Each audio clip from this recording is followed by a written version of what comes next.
desanuviar, não é mesmo? E aí, falando sobre os ministros do STF, que a gente tem falado muito deles nesses últimos dias, a gente falou da fala do ministro Alexandre de Moraes ontem, ele falando do jornalista, que o jornalista não é jornalista, a partir de agora o jornalista tem que ter certificado, tirou em 2009? 2009 foi retirado esse certificado, esse diploma do jornalista, agora, de repente, por causa desse caso, possivelmente, agora ele quer a retomada.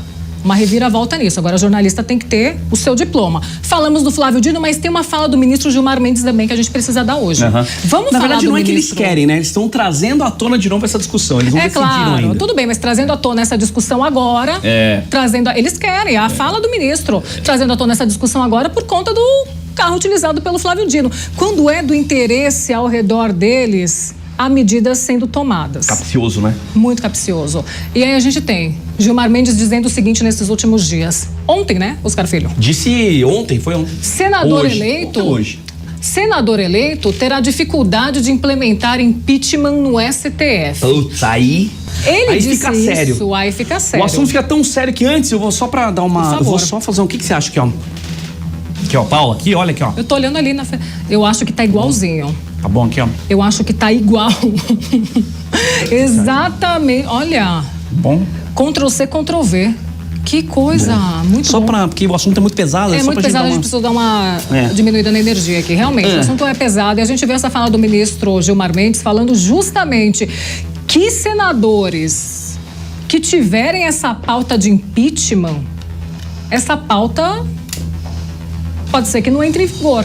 O problema é que fica sério demais, porque daí a gente tá vendo tudo que tá acontecendo em relação a esse jornalista, e daí a gente vê o Senado que deveria, enfim, regular o STF, e não, ele fica de mãos atadas. Então, assim, um senador que nem foi eleito ainda, recebe uma mensagem dessa de um ministro, de um decano, e um cara, inclusive, que vai ficar a vida inteira lá, cara, isso é muito problemático, porque então a gente começa a aventar a hipótese de realmente a gente tá começando, cara, a gente tá voltando pra 69, voltando pra ditadura, não é possível, eu não quero acreditar nisso, eu não quero eu não quero acreditar. E aí, olha só, a gente já trouxe uma pesquisa. Mas esse tipo de coisa mostra que sim, que a gente tá...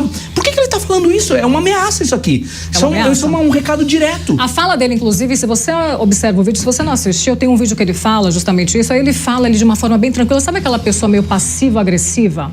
Ele fala tranquilo, cautelosamente, e tem esse tom de ameaça. E se você for observar, a gente já trouxe uma pesquisa aqui que as pessoas não lembram mais os senadores em que elas votaram. E sabe por que eu tô falando isso pra você? Porque aí a gente coloca um senador no cargo, no lugar dele, que ele tem que cumprir a função dele, pedir impeachment, tá dentro da Constituição, é uma função do senador, e aí ele não consegue cumprir a sua própria função. Por que você vai lembrar, então, o senador que você vota? Por mais difícil que seja isso que eu tô falando, que as pessoas elas têm que se envolver, têm que saber em quem elas votam, você coloca uma pessoa que aí tem uma interpretação de um juiz. Quando chega lá, a própria lei tem ressalvas, eles mudam as próprias leis.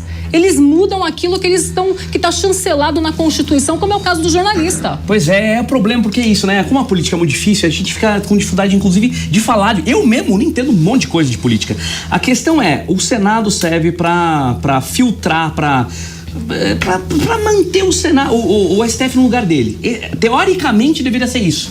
Mas é que tá, daí tem um senador, esqueci o nome dele, que fez inclusive uma PEC em 2019 para que diminuísse o tempo, para que não fosse um contrato vitalício com o Brasil, né? Por exemplo, na Alemanha, um ministro do que seria o ministro do STF fica 8 anos lá, o que seria ótimo, né? Porque daí então o cara tem um tempo para isso, as pessoas sabem quando que ele vai entrar e quando ele vai sair. Aqui não, então a gente espera a pessoa morrer, ou espera a pessoa... Entrou na época do Fernando Henrique Cardoso. Então. Ou espera a pessoa morrer, ou espera a pessoa desistir, ou espera a pessoa, sei lá, não espera a boa vontade. E nisso cria-se então um poder em torno do cara que daí é isso. Então eu começo a ter medo. Eu posso imitar ele ou não? Posso imitar a cara dele? O que acontece? Porque quando ele fala isso pra um senador, imagina pra um humorista. Então ficamos aqui meio tempos difíceis para os humoristas. A gente vai encerrar essa notícia já, nosso diretor tá apertando a gente aqui, mas quero falar só uma coisinha antes, que eu já esqueci agora o que era sobre. Então vamos pra próxima. Já. Lembrei sim. Sabe quando que isso pode mudar? Existe uma lei do impeachment que está sendo... pensaram em começar a mudar essa lei, porque essa lei está há muitos anos aí em vigor, precisa começar a pensar, não precisa... uma medida do Rodrigo Pacheco, inclusive, para modificar, mas sabe quando que pode ser modificada? Para não blindar ministro?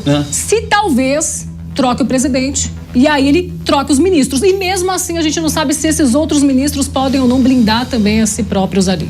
Mas o problema não é só o presidente, não. É o tempo que os ministros ficam lá. Mas é um dos problemas. Para de apontar aqui o que eu falo, que eu tô falando que é certo também. Também? Tô falando que é um dos problemas. Um dos problemas. É um dos problemas. Tá bom.